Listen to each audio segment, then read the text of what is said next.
Vamos a estar entonces hoy culminando el tema número 8, vinculado a la relación jurídica tributaria. En las últimas clases hemos venido examinando el carácter de los sujetos pasivos, particularmente revisando lo que tiene que ver con los contribuyentes y los responsables. Y en la última clase habíamos examinado el régimen de los responsables directos en su carácter de agentes de percepción y retención. Quisiera finalizar este tema de los aspectos subjetivos de la relación jurídico-tributaria haciendo una muy breve explicación de cómo funciona el régimen del impuesto al valor agregado, que veremos más ampliamente hacia el final de este curso, en caso que nos dé tiempo llegar allí. Y luego hacer otra mención a las distorsiones o las patologías que se han generado con ocasión a eh, el régimen de los denominados sujetos pasivos especiales. Entonces, voy a compartir pantalla para revisar con ustedes eh, un ejemplo de cómo funciona eh, el impuesto a el valor agregado. Si me dan un segundo para arreglar el gráfico.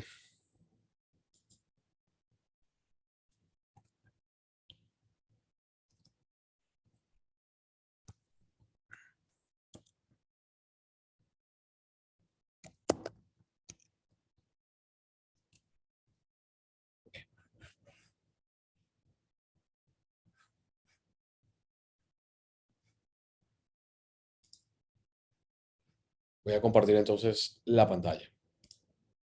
Insisto, es importante que tengamos una visión global de este ejemplo. Este ejemplo está hecho con una alícuota distinta a la actual, está hecho con la alícuota del 15%, estaba tratando de corregirlo. Sin embargo, a los fines de la explicación, lo importante no es la alícuota, pero para fines referenciales, la alícuota actual del impuesto al valor agregado es el 16%.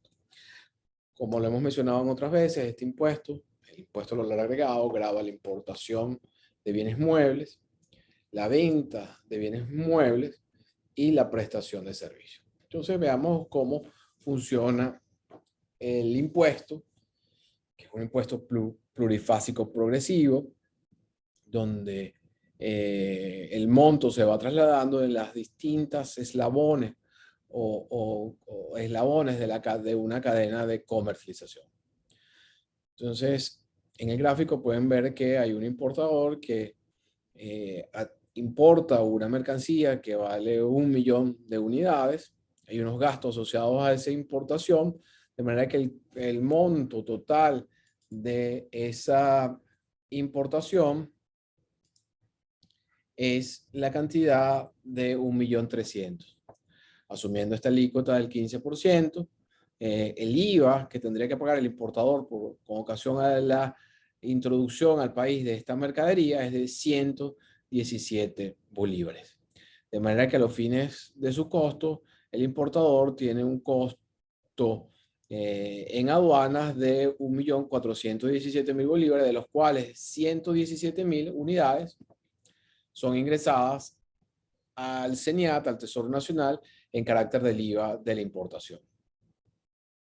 Supongamos ahora que este importador vende la mercancía cuyo costo más IVA es 1.400.000, la vende en 2.420.000. Igualmente, al momento de realizar esta venta, el importador a un mayorista va a estar grabada con el impuesto con la cantidad de 217.800 unidades, que sería el IVA. En este caso, este mayorista vende a un tercero, digamos el consumidor final, ya no sería un mayorista, sería un minorista, pero suprimir alguna de las eslabones. Supongamos que este importador, este mayorista, entonces se lo vende a su vez a un tercero, imaginemos que es un equipo electrónico, un televisor, por la cantidad de 3.790.000 bolívares. Igualmente debe determinar un IVA, que es 341.000, que es el que van a pagar ustedes, por ejemplo, si van a DACA o a alguna tienda que venda electrodomésticos. ¿Cómo se determina el impuesto en cada uno de estos eslabones? Bueno, el importador va a tener un impuesto que pagó por 117.000, ese impuesto del IVA que se paga se denomina créditos fiscales, y el impuesto que se cobra al momento de las ventas o de la prestación de servicios se denomina débitos fiscales. ¿Qué va a hacer el importador en este caso? Los débitos fiscales de la operación, 216, los que le cobra al mayorista, entonces, que son 217, le va a imputar los créditos fiscales que pagó con motivo de la importación, de manera que este importador va a ingresar los 217.000 con ocasión al IVA de la importación, más el resultado de restarle a los débitos fiscales generados por la venta los créditos fiscales que él soportó al momento de la desonalización, y ese monto lo va a ingresar al CENIAT eh, eh, a título de el IVA mensual. Por su parte, el mayorista igualmente va a restarle a sus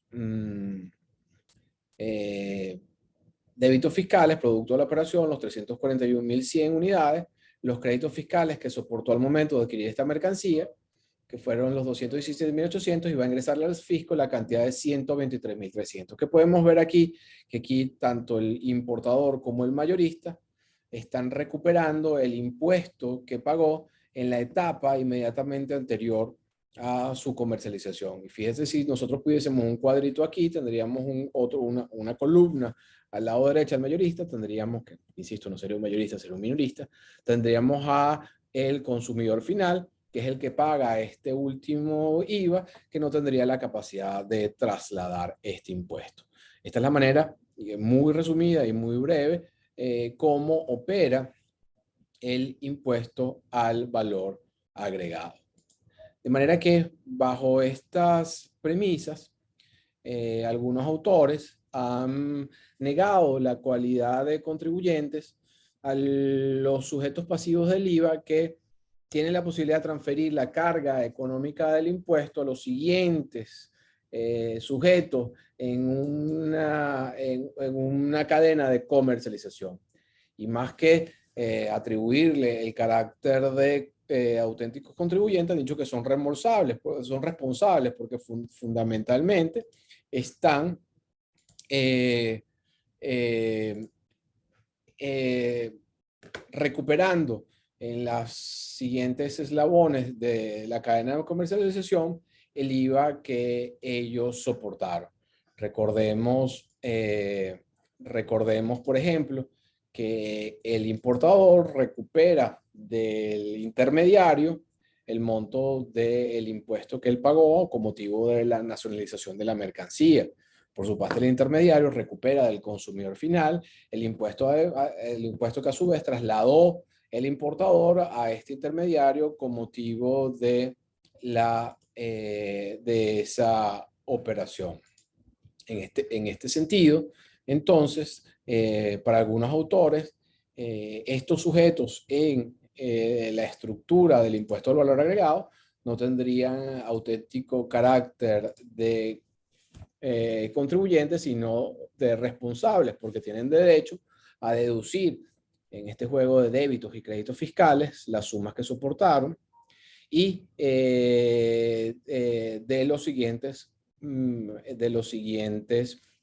sujetos en la cadena de comercialización. En todo caso, quería poner un poco este ejemplo para irlos familiarizando cómo funciona el IVA, pero desde un punto de vista legal. En Venezuela, el IVA, o la ley del impuesto al valor agregado, considera contribuyentes a aquellos sujetos que realizan operaciones gravados con el impuesto y que en esta medida están obligados a ingresar el importe de la cuota tributaria al fisco.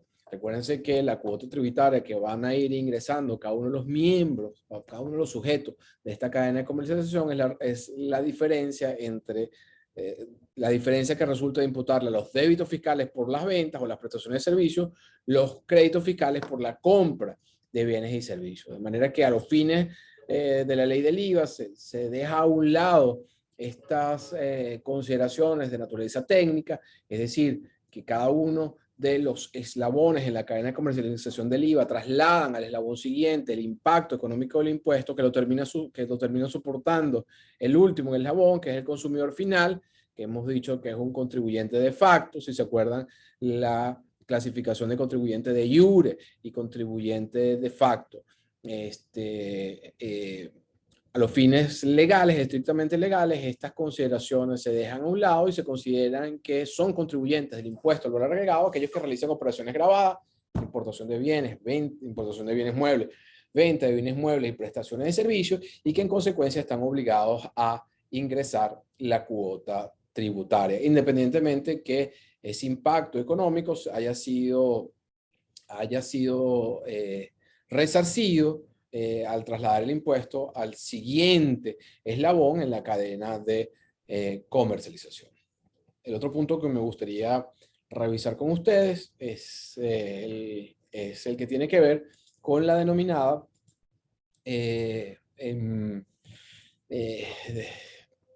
categorización de un grupo de contribuyentes como sujetos pasivos especiales, que quizás es la categoría que ustedes han escuchado nombrar como contribuyentes especiales y que tiene su fundamento normativo en los artículos 34 y 41 del Código Orgánico Tributario, que vamos a leer a continuación. Señala el segundo párrafo del artículo 34 del Código Orgánico Tributario lo siguiente: sin perjuicio de lo previsto en los artículos que se mencionan, la Administración Tributaria Nacional, a los únicos efectos de los tributos nacionales, podrá establecer un domicilio especial para determinados grupos de contribuyentes o responsables de características similares cuando razones de eficiencia y costo así lo justifiquen. Entonces, fíjense que en este caso la Administración Tributaria podrá para determinados grupos de contribuyentes fijar un domicilio especial distinto al que resulta de otras normas del código. ¿Y por qué van a designar un domicilio especial? Bueno, para darles un tratamiento diferencial en el sentido de poder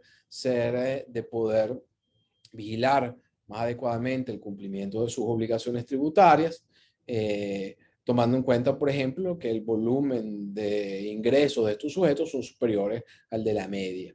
De manera que por razones de eficiencia, no es en un universo de 1000 contribuyentes donde 100 aportan el 90% de la recaudación tributaria, la eficiencia y la mejor administración y gestión tributaria indican que el CENIA debería ocuparse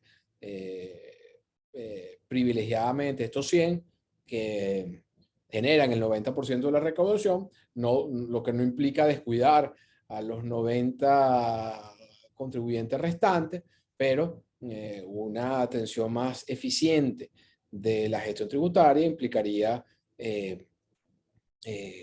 poner mayor atención en este grupo. Precisamente para poner mayor atención a este grupo, en vez de que ellos cumplen la obligación tributaria en distintos lugares o jurisdicciones, establecer un domicilio especial para esta categoría de contribuyentes. En este mismo sentido, establece el segundo párrafo del artículo 41 del Código Orgánico Tributario, que la Administración Tributaria podrá establecer plazos para la presentación de declaraciones juradas y pagos de tributos con carácter general para determinados grupos de recontribuyentes o responsables de similares características cuando razones de eficiencia y costo operativo así lo justifiquen. Fíjense que no solamente estos contribuyentes que así designe la administración cumplirán sus obligaciones tributarias en un domicilio particular o en una oficina de la administración tributaria particular, sino que tendrán lapsos diferenciados que en todo caso no podrán exceder de 15 días hábiles. Entonces, a esto se refiere el régimen de sujetos pasivos especiales o con fundamento en las normas que acabo de leer. La Administración Tributaria, el CENIAP, generó el régimen de los sujetos pasivos especiales, señalando que determinadas categorías de contribuyentes, fundado en un monto de ingresos o de ventas al año, o tratándose de la naturaleza de las operaciones que realizaran, por ejemplo, las empresas que se dedican a la explotación de hidrocarburos o de gas, tendrían una calificación distinta, la denominada la de sujetos pasivos especiales, que como les he comentado, la gente coloquialmente denomina contribuyentes especiales. Fíjense en todo caso que la creación de esta categoría de contribuyentes tenía como propósito mejorar la recaudación tributaria, darle una mejor atención a estos contribuyentes, que estos contribuyentes pudiesen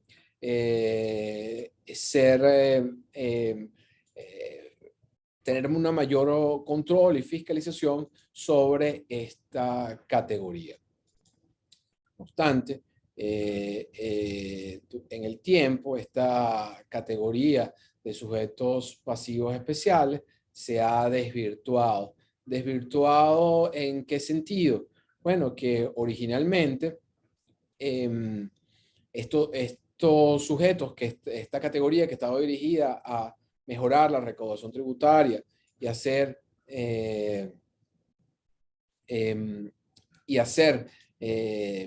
que facilitarles el cumplimiento de sus obligaciones a estos sujetos, han sido utilizadas por la administración tributaria para la creación de tributos o para establecer reglas particulares para la determinación de sus obligaciones tributarias, tomando en cuenta precisamente este carácter de sujetos pasivos especiales.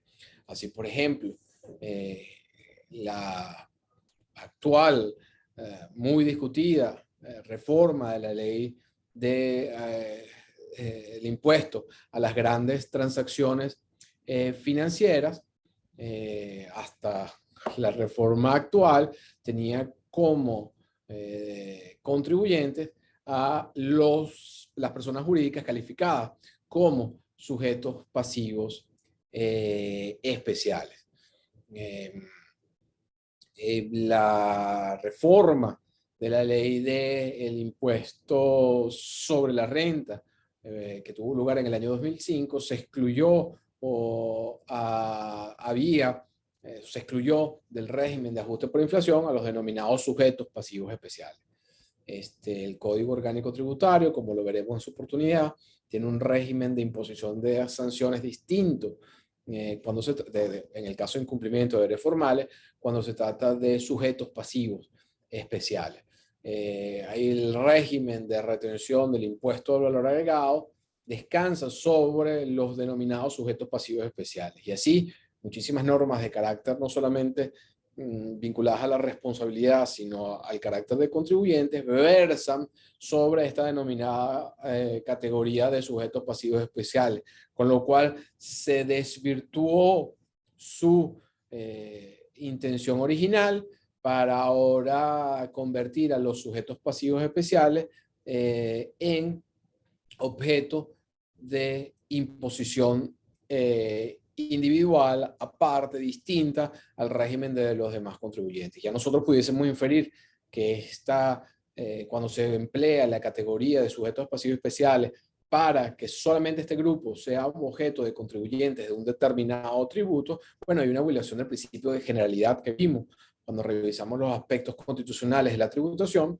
y del principio de la no discriminación. Cuando yo digo que solamente que los sujetos pasivos especiales no pueden hacer ajuste por inflación, lo estoy discriminando. Cuando solo aplico el impuesto a las grandes transacciones financieras a los sujetos pasivos especiales, hay una discriminación porque estoy dejando de lado a otros sujetos pasivos, a otros contribuyentes. Y lo propio cuando establezco un régimen punitivo mucho más mm, costoso, mucho más severo, la palabra que quería utilizar, respecto de los sujetos pasivos especiales. De manera que se ha verificado una distorsión del denominado régimen de los sujetos pasivos especiales, que ha pasado de ser una categoría administrativa de control y de gestión de la administración tributaria para convertirse en una categoría respecto de los cuales se dirigen en forma individualizada, discriminada, determinados tributos o un regímenes de control fiscal particulares, como tiene que ver con el caso de los agentes de retención. El siguiente tema que vamos a revisar a continuación tiene que ver con el régimen del domicilio. En cuanto al domicilio, su regulación normativa se encuentra en los artículos 30 y siguientes del Código Orgánico Tributario y se discrimina en función de la naturaleza del sujeto. En este sentido, las personas naturales se consideran que están domiciliadas, o también se utiliza como sinónimo la expresión residentes, se consideran residentes. De hecho, la palabra residente, la expresión residente se utiliza generalmente en forma convencional en los convenios para evitar la doble tributación. Pero en todo caso, domicilio y residencia la podemos utilizar como expresiones equivalentes. Señala el Código Orgánico Tributario que las personas naturales que hayan permanecido en el país por un periodo continuo o discontinuo de más de 183 días en un año calendario se consideran domiciliadas en Venezuela o residenciadas en Venezuela.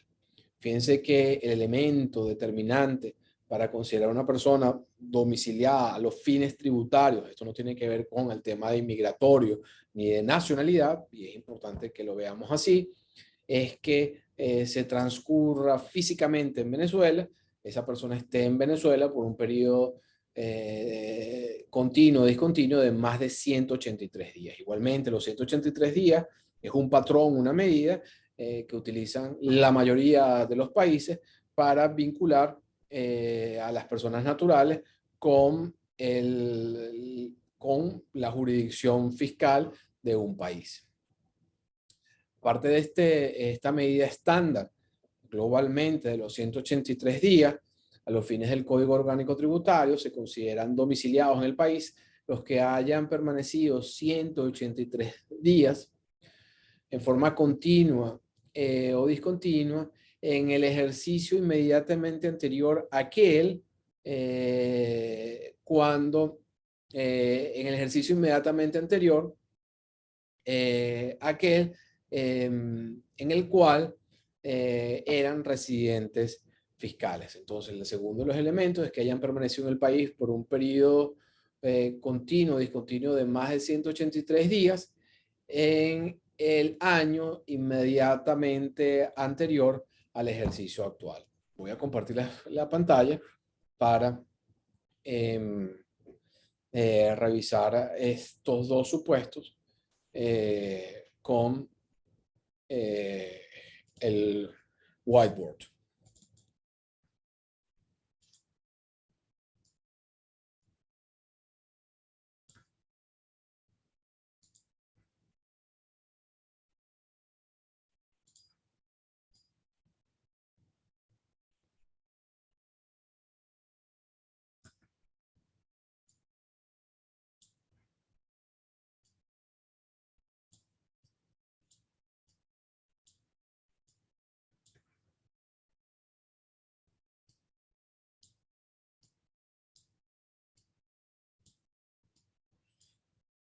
Supongamos que tenemos un expatriado de una compañía petrolera rusa en Venezuela que estuvo durante los 12 meses del año calendario en Venezuela durante el año 2021. De conformidad con la norma que acabamos de leer, esa persona natural se va a considerar domiciliada o residente en Venezuela para el ejercicio 2021. ¿Por qué? Porque transcurrió en Venezuela un periodo mayor o igual a 183 días. Respecto de este supuesto, creo que no se presenta un problema. El siguiente supuesto es que la ley venezolana se aparta de este estándar que es internacional y dice que el criterio para determinar el domicilio o la residencia en Venezuela de las personas naturales no solamente se establece en función de los días transcurridos, sino que incluso esas personas van a ser residentes fiscales en Venezuela cuando en el año inmediatamente anterior al ejercicio en curso, y ahora les voy a pedir que nos ubiquemos en el año 2022, cuando las personas en el año inmediatamente anterior al ejercicio en curso, insisto, ejercicio en curso es el año 2022, hayan sido residentes en fiscales en el año inmediatamente anterior. De manera que imaginemos entonces que tenemos a este funcionario público ruso, a este funcionario de esta compañía rusa, que con motivo de la guerra en Ucrania resuelve irse a su país en marzo del año 2022. Fíjense que respecto al año 2022, este ejecutivo ruso no transcurrió el lapso de 183 días hábiles. De manera que si nosotros aplicamos en forma literal el primero de los mecanismos para determinar eh, el domicilio o la residencia, nosotros encontraríamos entonces que esta persona no cumpliría el requisito del domicilio para el ejercicio 2022. Sin embargo, la ley de impuesto sobre la renta, lo vamos a leer en un minuto, establece que incluso este sujeto va a ser residente fiscal o se va a considerar domiciliado en Venezuela para el ejercicio 2022 porque él era o fue residente fiscal para el ejercicio fiscal inmediatamente anterior al ejercicio en curso, que es el año 2022. Fíjense que este régimen genera supuestos de doble o múltiple imposición, porque, por ejemplo, este sujeto, hagamos este caso mucho más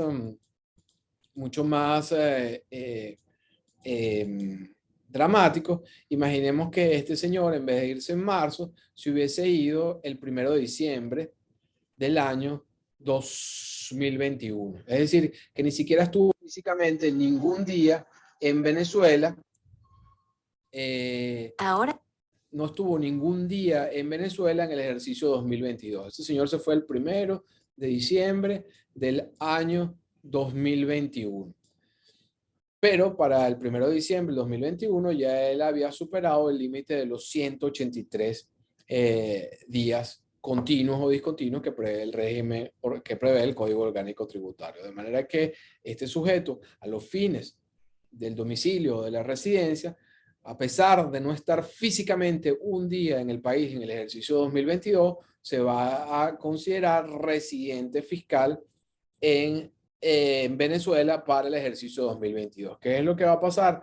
Que este mismo señor seguramente se traslada a Rusia y en Rusia lo van a considerar residente fiscal de ese país por las reglas, cualquiera que ellas sean, de ese país.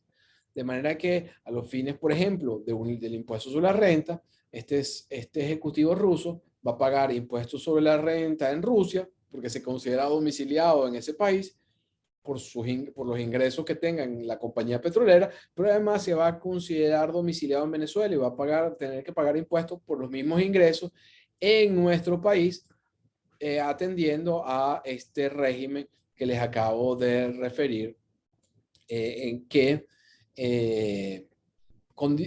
establece la nacionalidad en función de que la persona lo haya sido en ejercicio inmediatamente anterior. El otro supuesto que determina la residencia o el domicilio en Venezuela es que las personas resuelvan formalmente establecer su casa habitación en el país, salvo que lo acrediten la residencia en otro estado. Volvamos al caso de este funcionario ruso. Imaginemos que él apenas estuvo 15 días en el año 2021 en Venezuela, pero durante estos 15 días este señor alquiló un apartamento, lo amuebló, contrató personal que lo ayudara en las labores domésticas, inscribió a sus hijos en el colegio, se registró en un club social y formalmente estableció su residencia en Venezuela. Bueno, independientemente que no hubiese transcurrido el lapso de los 183 días, en la medida que esta persona hubiese establecido su residencia en Venezuela, física me refiero, se va a considerar entonces domiciliado a los fines fiscales, salvo que él acredite la residencia en otro país. Finalmente, se consideran domiciliados o residenciados en Venezuela los venezolanos que desempeñen en el exterior cargos oficiales. Recuérdense que cuando un venezolano desempeña cargos oficiales, generalmente se entiende que están llevando, si es de naturaleza consular, fundamentalmente está llevando a cabo actividades económicas en Venezuela, idealmente fuera de Venezuela, en una representación del país, en la sede diplomática de que se trate, o bien cuando ejercen otro tipo de cargos oficiales en el exterior, se siguen considerando domiciliados o residenciados en el país. Luego prevé el Código Orgánico Tributario que, salvo prueba en contrario, las personas naturales de la nacionalidad venezolana se consideran residentes en el territorio nacional. Entonces, fíjense que cualquier persona que sea venezolana, independientemente del número de días que hubiese transcurrido en el país, se presume que son residentes en el territorio nacional. Entonces le correspondería a esa persona acreditar que o bien no transcurrió los días en el país o bien adquirió o la residencia fiscal en otro país para desvirtuar esa presunción. Se trata entonces de una presunción iuris tantum que admite prueba en contrario. En principio, los venezolanos se consideran residentes fiscales en el país, salvo que prueben que han adquirido otra residencia u otro domicilio fiscal. Por su parte, las personas jurídicas que se hayan constituido en el país o se hayan domiciliado en él, que son las personas jurídicas extranjeras que hayan establecido en el país una sucursal, se entienden igualmente domiciliadas en el país, así como las personas jurídicas que simplemente se hayan constituido en Venezuela. Establece también el régimen del domicilio del Código Orgánico Tributario, la posibilidad de que los sujetos pasivos convengan con la administración tributaria la fijación de un domicilio electrónico que sirva de buzón o de recepción para el envío de actos administrativos. Independientemente de que una persona se considere domiciliada en Venezuela, puede establecer un domicilio electrónico a través de una cuenta de correo electrónico para que ahí la administración le notifique de determinados actos administrativos. De manera que este es el régimen de domicilio previsto en el Código Orgánico Tributario. Si tienen alguna pregunta, alguna duda en relación con lo que hemos visto hasta hoy, yo lo voy a dejar hasta acá para entonces el día miércoles iniciar con el tema número 9. ¿Alguna pregunta de lo que hemos visto hoy? Perdón.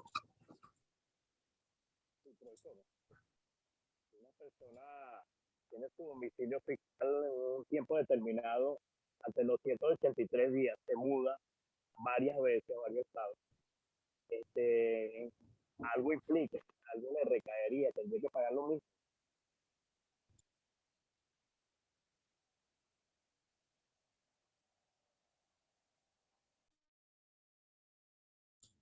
Disculpe, no escuché mucho la pregunta por temas de sonido. ¿La puedes repetir? Una persona, un contribuyente, Ajá. varias veces cambia de domicilio fiscal, varias veces hasta los 183 días, para un estado, para otro, para otro. Siendo en este caso sea extranjero o nacional, en algo le afectaría. Bueno, yo quisiera aprovechar, si silencias tu micrófono, yo quisiera aprovechar para hacerte,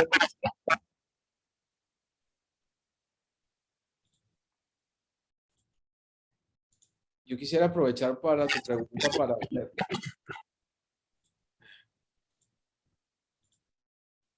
Quisiera aprovechar tu pregunta para hacer una precisión importante. Eh, Me llama la atención eh, que si una persona se muda, eh, en realidad no es que esté cambiando su domicilio fiscal. El domicilio fiscal es independientemente de su residencia. Lo importante no es cuántas veces se mude o ingrese al país una persona natural, ya sea venezolano, ya sea extranjera, sino lo importante es el cómputo de los días. Eh, de manera que respondiendo a tu pregunta, independientemente de las veces que se mude, las veces que entre o no entre al país, lo importante a los fines de determinar el domicilio o la residencia de una persona natural es que exceda ese umbral de tiempo de los 183 días. Si él, ¿qué quiere decir esto? Que él ha podido entrar y salir del país interdiariamente. Pero si esa entrada y salida del viaje del país interdiariamente implica que transcurrió en Venezuela, que estuvo en Venezuela más de 183 días, ese sujeto va a ser considerado residente o domiciliado en Venezuela en ese ejercicio fiscal. ¿Alguna otra pregunta? Bueno, si no tenemos una pregunta para la clase del día miércoles, vamos a arrancar entonces el examen del tema número 9. Nos vemos el miércoles. Vamos a esperar todo el tema, cómo termina de aclararse esta convocatoria a retomar las clases presenciales. Apenas haya algún tipo de claridad al respecto, yo voy a cesar las clases a distancia a través de Zoom y retornaremos a las clases presenciales. Entiendo que hay un tweet que circuló la semana pasada invitando a retomar las clases presenciales. Vamos a ver cómo termina concretándose esta invitación o este llamado, pero en la medida que haya algún tipo de claridad a este respecto, nos encontraremos en el salón de clase de la Escuela de Derecho. Señores, nos vemos el miércoles. Hasta luego.